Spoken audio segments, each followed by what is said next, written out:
નમસ્તે ખેડૂત મિત્રો, આજે આપણે નુચિરિકા એગ્રી કેમ્પ પરિવાર વતી આપ સૌનું વિડીયોમાં હાર્દિક સ્વાગત કરું છું।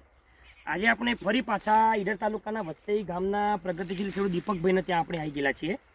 દીપકભાઈનો આપણે આગળ વિડીયો જોયો હતો શરૂઆતના સ્ટેજનો 30 દિવસનો। તો અત્યારની વાત કરું તો દીપકભાઈને 84 દિવસ થયા ને દીપકભાઈ? 84 દિવસ થઈ ગયા છે। બટાકામાં બધા શેડ્યુલ પૂરા થઈ ગયા છે। સંપૂર્ણ ટ્રીટેડ નુચિરિકા ટ્રીટમેન્ટનો 5 એકરનો પ્લોટ છે 10 વીઘાનો। તો દીપકભાઈએ લાસ્ટ સ્ટેજની અંદર પહેલાં તો ગઈ સાલ જે નેમેટોડ આવ્યા તેના માટે નેમેટિસ ને નીમ વાપરો છો દીપકભાઈએ। તો દીપકભાઈ એક ફ્રૂટમાં કે રૂટમાં નેમેટોડ દેખાય છે તમને? આ વખતે બિલકુલ નહીં, આ વખતે નથી એમ ને? ગઈ સાલ થોડો પ્રોબ્લેમ હતો વધારે, એટલે આ વખતે આપણે નેમેટિસ નીમ એડવાન્સ આપી દઉં। ત્યારબાદ છેલ્લા સ્ટેજમાં દીપકભાઈએ અરાઈજ સાઇઝ માટે અને પોટારિકા કેપ્સ્યુલ આપી હતી।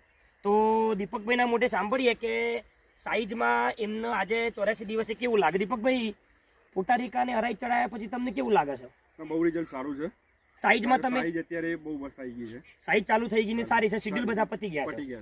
અને છેલ્લું આપણે બેકટોલ કીટ ચડાવી હતી ને, તો બેકટોલ કીટ ચડાયા પછી દીપકભાઈ તમને કેવું લાગે છે કે આજે બેકટોલ તમે ચડાવી છે તો લાસ્ટ શેડ્યુલ બધા પત્યા પછી બેકટોલ ચડાયા પછી તમને અત્યારે ખેતરમાં કેવું લાગે છે? ખેતરમાં એટલે ગઈ વખત મારે થોડું પલું દબી હતું, આ વર્ષે 84 દિવસમાં અત્યારે પલું એમને કીટ ચડાયા પછી ફૂગમાં કેવું લાગે છે નીચે?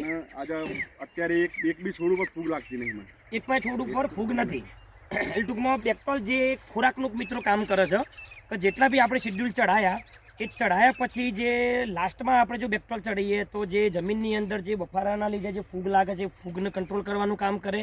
એની અંદર રહેલા નાઇટ્રોજન ફોસ્ફરસને પોટાશના એનપીકેના જે બેક્ટેરિયા છે છોડને ખોરાક અવેલેબલ કરવાનું કામ કરે છે।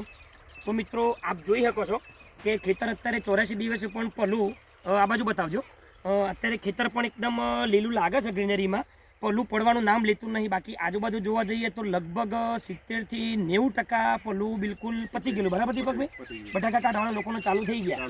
તો શું લાગે છે, હજી 1 મહિનો લેશે બટાકો કે વધારે લેશે? હજી 1 મહિના ઉપર લેશે, 1 મહિના ઉપર આ બટાકું લેશે। પલામાં બિલકુલ નહીં બ્લાઇટ કે નથી કોઈ ફંગસ કે નથી કોઈ મોલુમસી, કેમ કે શરૂઆતથી છેક સુધી દીપકભાઈએ 5 વખત જે દવા મને એમાં નિમરિકા અવશ્ય લીધું હતું। તો મિત્રો આ થઈ શેડ્યુલની વાત। અને બીજી એક વાત કરું કે બેક્ટોલ એટલા માટે કહીએ છીએ કે આપણને કહેતા પાછળથી બેક્ટેરિયા ચડાવવા જરૂરી છે। તો બેક્ટેરિયા આપણા જમીનના રસોઈયા કહેવાય। શરૂઆતના સ્ટેજમાં તો દીપકભાઈ પહેલાં પાણી બેક્ટોલ કીટ આપી હતી, પણ છેલ્લા પાણી આપવાનો એમનો ઉદ્દેશ્ય હતો કે પાછળથી જે ખોરાક છે એ પ્લાન્ટને અવેલેબલ થાય, નવા રૂટ ડેવલપ થાય, એટલે છોડને ક્યાંક ખોરાકમાં તકલીફ પડતી હોય તો નવો ખોરાક લઈ શકે અને એની અંદર રહેલા બેક્ટેરિયા જમીનની અંદરની રહેલી ફૂગને કંટ્રોલ કરવાનું કામ કરે, જેથી કરીને પલાની જે અંદર જે ફૂગ લાગે છે એ ફૂગ આપણને બિલકુલ દેખાય નહીં, એને પ્લાન્ટ લીલો દેખાય। આપ સાઈઝ જોઈ શકો છો દીપકભાઈ, સાઈઝથી સંતુષ્ટ છો તમે? આમ કેવું છે તારે? હજુ બલ્કિંગ કરશે ને બટાકું? હજુ બટાકું 1 મહિનો છે તો મિત્રો હજુ પલાનો કસ નીચે જશે। અને આજે સ્પ્રેમાં દીપકભાઈ અરાઈડ લેવાનું છે ને આપણે? છેલ્લા સ્પ્રેમાં દીપકભાઈ હજુ એક ફૂગની દવાનો નોર્મલ મોલામસીની દવા અને અરાઈડનો 20 ml નાખીને સ્પ્રે લેવાના છે। ફરીથી આપણે 1 મહિના પછી આ ખેતરમાં આપણે મળીશું। ધન્યવાદ, જય હિન્દ, જય ભારત।